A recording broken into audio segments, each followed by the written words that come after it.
Wang at Deer Park Hermitage. Empty mountain, no one in sight. Yet an echo of voices. Rays of sunset pierce deep forest, again lighting blue-green mosses. So we continue talking about this very famous poem by Wang, and although today we will also end up by looking at a few other versions of this poem by other authors. The basic one I'm using here is by David Lunde, and it's part of the 300 Tongue Poems translation by said Lunde, Geoffrey Waters and Michael Farman. We will see some other ones, as I said, at the end, but now we're going to go a little bit more into detail into the background of this poem, its subject matter, and an interpretation or a reading couplet by couplet.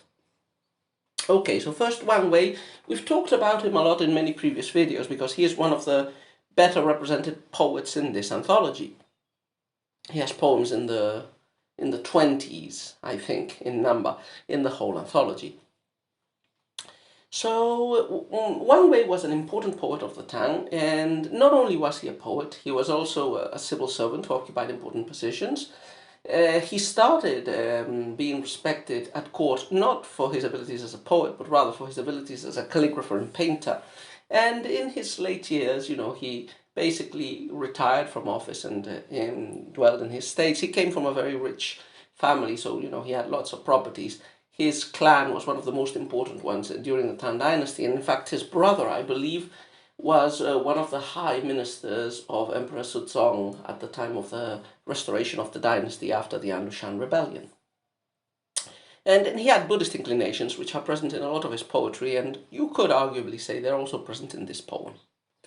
So first thing, Deer Park Hermitage is not a completely independent poem by itself. It's part of a collection, the Wang Chuangji, or Wang River Valley collection. The Wang in the Wang River has nothing to do with the Wang in Wang. And this is a small collection of poetry that was written by Wang and a friend of his called Pei Di, which we've also encountered in this collection. And the verses are basically based on a series of 20 scenes inspired by sites available at Wang Wei's retirement estate, which was on the shores of this Wang River. So each of the 20 scenes is connected with two 5-character quatrains, one by Wang and the other one by Pei Di, and this is one of the examples.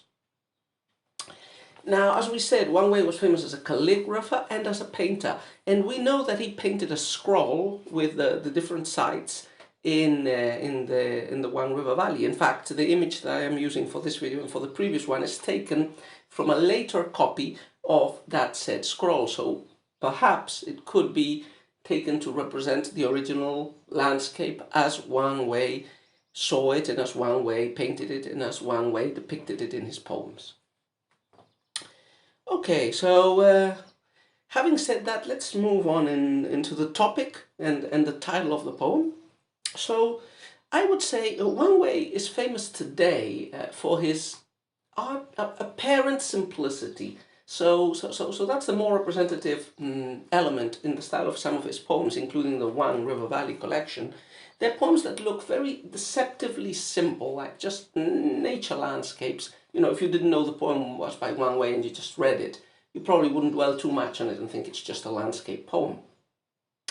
But actually, there are a lot of hidden meanings, overtones, and a lot of artistic craftsmanship. That, of course, especially evident in the original language, I imagine, but not so much so in the translations. So, a poet that is taken to be deceptively simple and very good at painting landscape scenes. So, one way, probably the most superficial way and the most superficial layer at interpreting this poem is precisely that. That is, Wang is describing a scene. We know that among his estates in the Wang River Valley there was this Deer Park Hermitage, or sometimes called Enclosure, and he was probably wandering through his estates with his friend, enjoying the sights of nature, and here he paints a very short almost photographic picture of a beautiful landscape scene. So there's an empty mountain, probably because there are not too many people around. Maybe empty is a bit hyperbolic, with some echoes of voices in the background. It's the end of the day. The rays of sunlight penetrate through the trees, but in a diffuse way, if you want, and they seem to be illuminating a clearing which has, blue-green moss. So, this could be a painting. It's a very visual type of poem. You could paint exactly this sort of landscape, and I imagine perhaps in the drawings of the Wang Chuanji, perhaps some of the one specific scene might be representing this deer fence or this deer park, as it has also been translated. Now, as I said, this is one possible reading of the poem, but Wang Wei was well known for being a Buddhist in his late years of life. He was well known also for writing a lot of poems on renunciation and on Hermitism, which, it was up to a certain point a staple fare of almost all scholar officials. But in his case, we might believe this literary persona as more well adjusted to the real persona of the poet, of Wang Wei, because he did in fact retire at the end of his life and spent, even while he was still in office, long periods of time in the Hermitage. So another way of interpreting this poem, which, is juxtaposed to the previous one, but not necessarily in contradiction, is more of a metaphysical or Buddhist theological interpretation. So the idea is that this natural landscape is teaching us, or is transmitting us, in the way in which Wang Wei crafts it into a literary image, into a literary work of art. It's transmitting us a Buddhist message. Just as in the Middle Ages, the sculptors and painters of our cathedrals represented the truths of faith for the illiterate public through their art, so that those cathedrals, those buildings, those paintings were Bibles in stone. You could say that this poem, in a way, is meant to be read also, or could be meant to be read as Buddhist theology in a nutshell, and in a literary form. So it includes topics that can be read from a Buddhist perspective. So to start with, let's take a look at the title, A Deer Park Hermitage. Now, probably there was a Deer Park Hermitage in the states of Wang Wei, but Deer Park connects us, and it's a hermitage, so, it has religious connotations. So this deer enclosure, it connects us with a famous Buddhist site, which is the Park of the Deer in Sarnath in India, which was the place where the Buddha, Shakyamuni Buddha, preached his first sermon. So the locus, the place, already connects us, even from the title, with undertones of Buddhist imagery. Now, Wang Wei was very influenced by Mahayana Buddhism, which was the one that became most popular in East Asia, like in China, Japan, Korea. And I would say that probably one of the main influences in this poem, even though Wang Wei is generally associated with the Chan school, one of the main influences here is the concept of emptiness, which appears from the beginning in the first line, empty mountain. Yeah? So the character for empty, I think is kung, is connected with a Sanskrit word, shunyata, emptiness. And the concept of emptiness is very, very representative and very important for classical Mahayana theology, especially the one of the Madhyamika school, represented by the writings of Nagarjuna, and also by the so-called the Prajnaparamita Sutras. So this is not a class on Buddhism, but very briefly, one of the differences of Buddhism with respect to the Hindu matrix from which it comes out is the concept of impermanence. So like in Hinduism, you believe in samsara, you believe in reincarnation, but you also, at least in the Buddhist contemporary Hinduism, well, calling it Hinduism is a bit of an anachronism, but you understand what I mean. So for traditional Hinduism, even though humans, they reincarnate, there is this thing, the Atman, the soul, which, is like a small fragment of the God soul, of the universal soul, and through ascetic practices and following the Vedas, one can hope to stop the cycle of reincarnation and join the great Atman. So Buddhism opposed this idea from the beginning, and especially some schools of Buddhism, like the Madhyamika, put the focus on impermanence, on emptiness, on the idea that nothing is permanent. That's why everything is empty, because there is absolutely nothing that is permanent. There is no like permanent soul that transmigrates from one individual to the other. And all phenomena of nature, of humankind, of the cosmos, all phenomena are just combinations of temporary combinations of elements that end up dissolving, and none of which is permanent and stable in itself. So this idea of, this is the concept of emptiness, like everything is impermanent. There's nothing that's really impermanent, that is really lasting, not in the long run. But this also could be applied, or this could be extended to the Buddhist thought and the Buddhist theology itself, and even the Buddhist concept of nirvana. And this is particularly typical of the Chan school, which, among other things, tends to adopt a more iconoclastic attitude towards scriptures, and especially a suspicious and distrustful attitude towards language, which it borrows in part from Taoism, as the Chan sect, the Chan Buddhist sect, was the only one of the great Buddhist sects to be born in China instead of in India.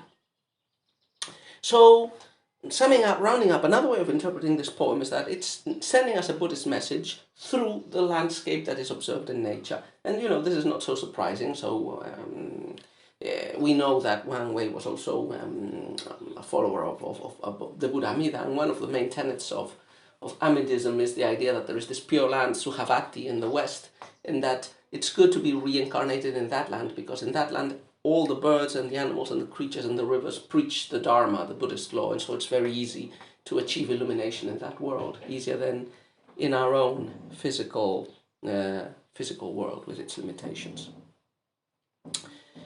So, let's continue. Two main Buddhist images would appear in this poem. First, the empty mountain, which we'll comment when we analyze the poem couplet by couplet. Emptiness, the concept of emptiness, but also a more general Buddhist theme of the unreliability of appearances, of the senses, the impermanence of everything, even the things that seem permanent, and the positive interpretation of that impermanence as leading towards illumination. And I would say the second part of the couplet is the one that focuses on illumination. So it presents a natural scene which can be read as a metaphor or as a symbol for the achievement of said illumination, where illumination is a very interesting word in English as well as in Chinese, because of its double connotation of light, but also of knowledge, of realizing real knowledge. Okay then, so having given all this background, let's go to the poem itself. The poem is very brief. After all, it's a jueju, a quatrain, pentasyllabic jueju. Just has two couplets. And as we explained in the previous introductory explanation of this poem, general idea, although this does not have to be followed dogmatically, is there is an order in which the couplets advance, so that the third one is the more important one. The last one wraps it up with a conclusion. Generally, the first couplet, the first two lines, introduce us to the scene, set a scene.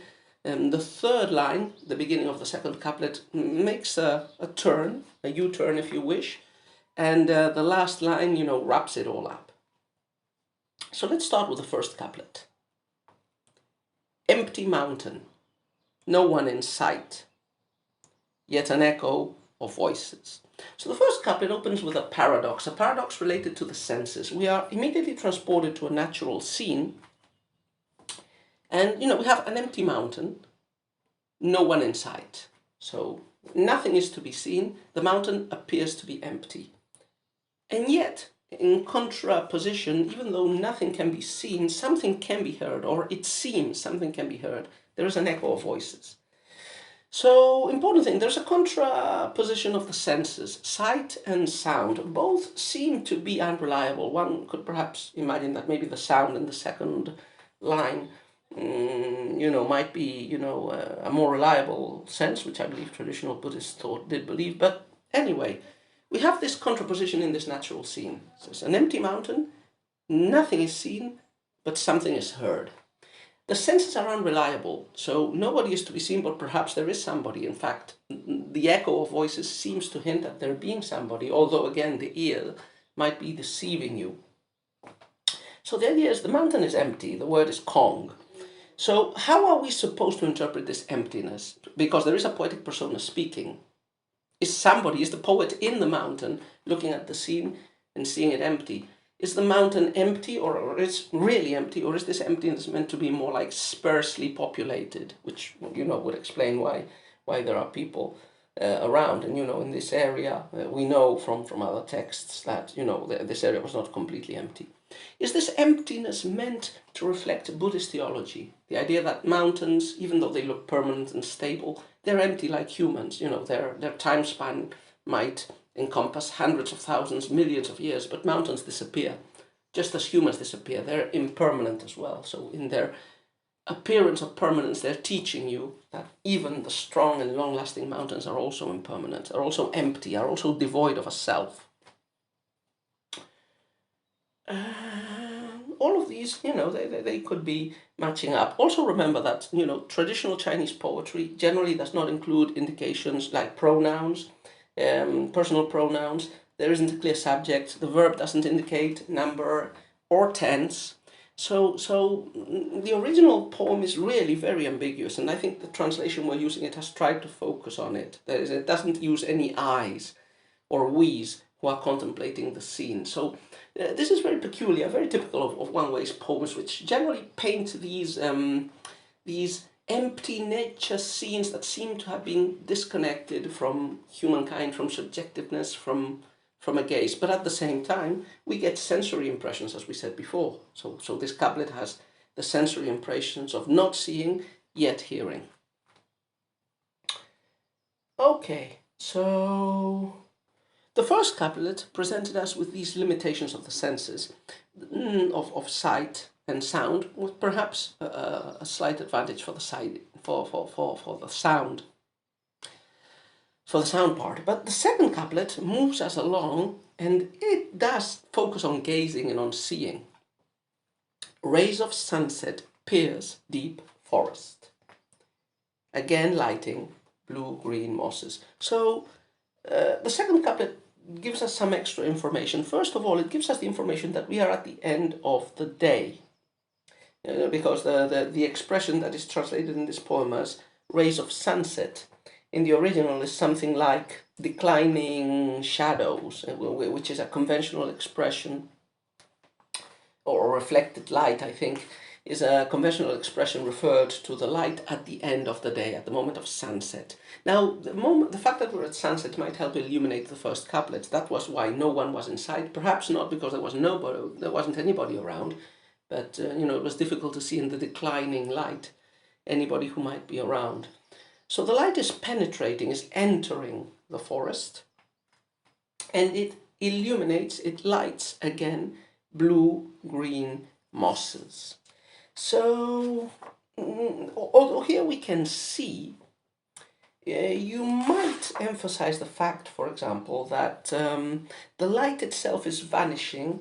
So you could say that there's a certain lack of perceptual clarity which continues in the second couplet. Like it's the sunset, light is vanishing.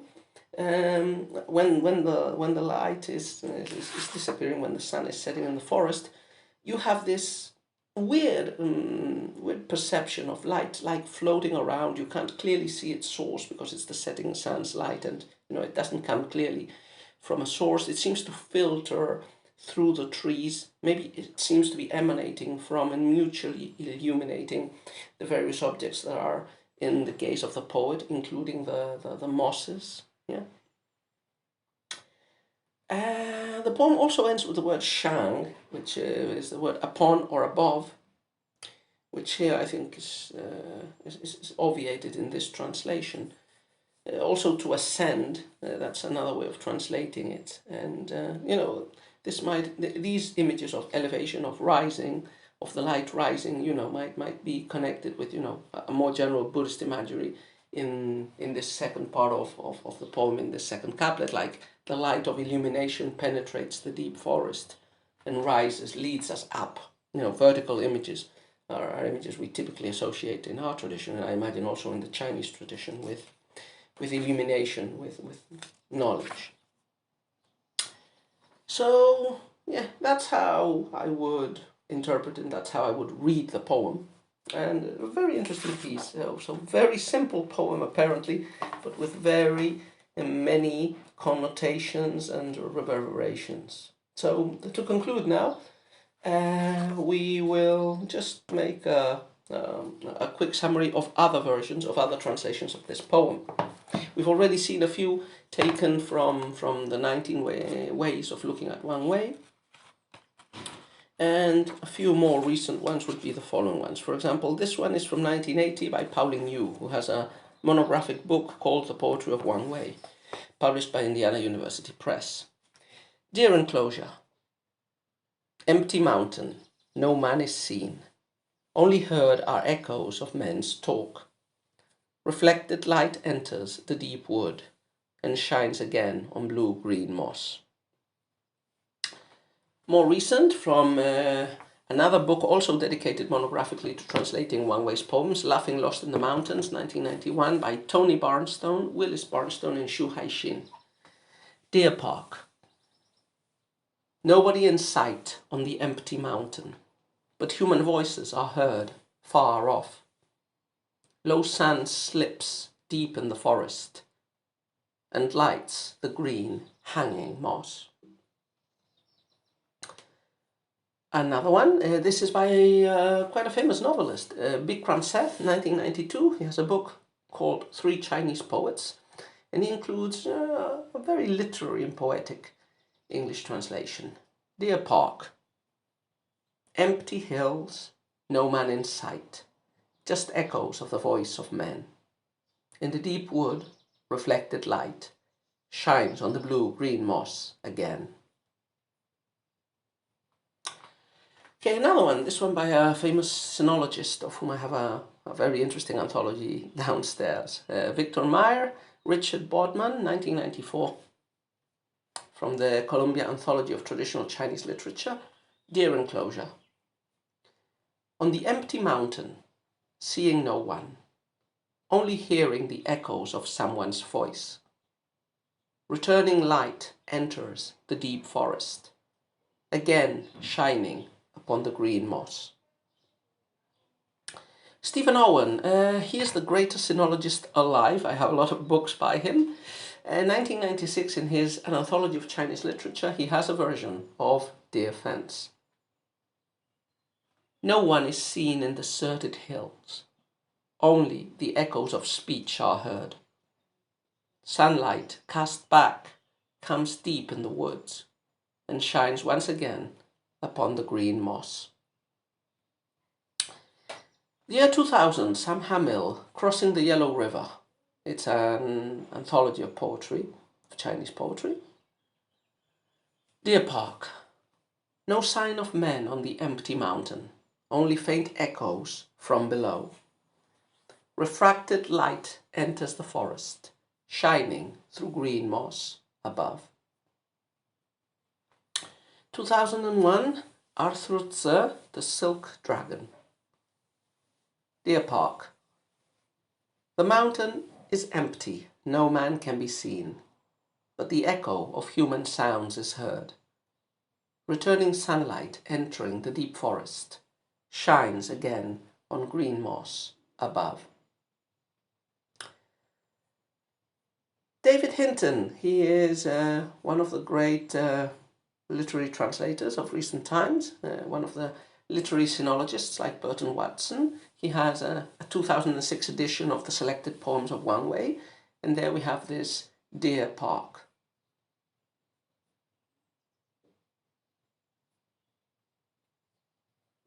No one seen, among empty mountains, hints of drifting voice, faint no more. Entering these deep woods, late sunlight flares on green moss again and rises. 2006, J.P. Seaton, from the Shambhala Anthology of Chinese Poetry, Deer Park. Empty mountain, none to be seen.